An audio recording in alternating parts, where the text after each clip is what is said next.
Hello, my little night owls. Tonight we'll be looking at Blood Wedding by Federico. This play was completed in 1932, but it premiered a year later in 1933.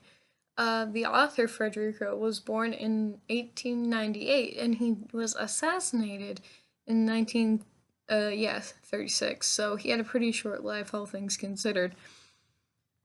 Now, this was a really interesting play. The plot was a big point for me because, I can't quite relate to the cultural things that were happening in this play, but it was definitely a very interesting read.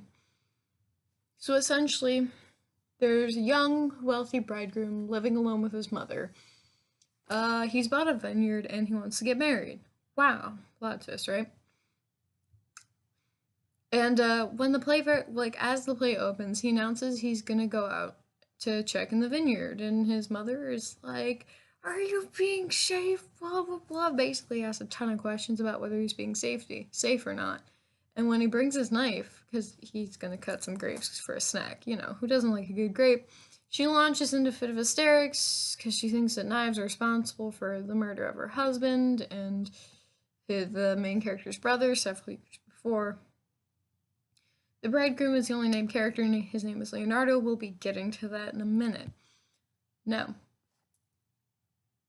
Leonardo comes home from work to find his wife and his mother-in-law caring for his son. He talks to his wife.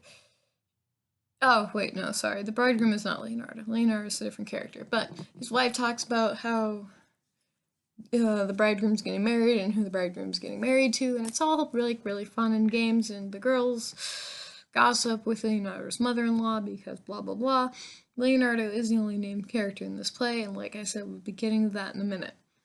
And so for the first act, it is mostly Leonardo talking to people. It ends with the bride asking Leonardo to either help her commit suicide or leave her because she doesn't actually want to be in a relationship.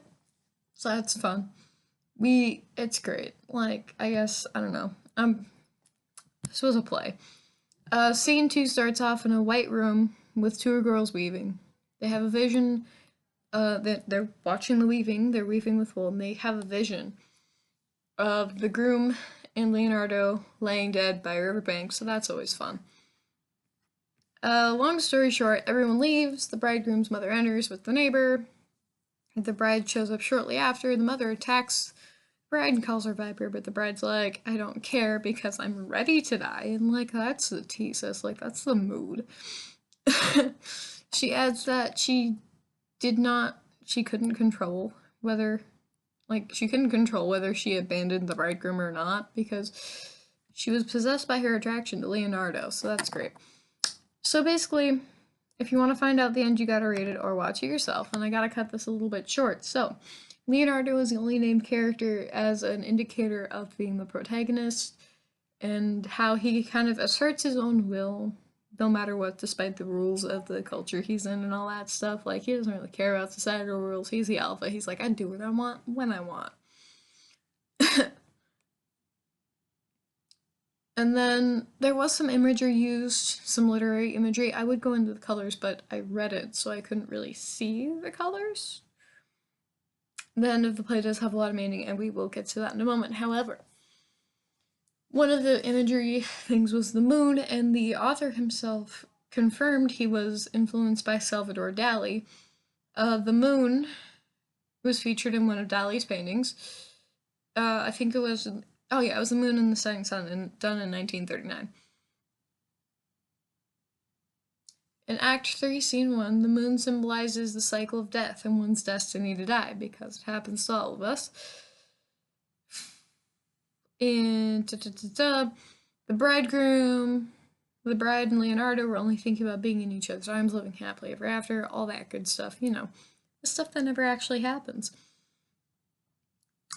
The darkness in the woods is illuminated at nighttime, making the hunt easier for Leonardo. In this case, the moon symbolizes the cycle of life. The moon basically symbolizes a lot of death and a lot of, the cycle of life and death. And, hey, you're alive and then you're dead, and then that's kind of how it goes.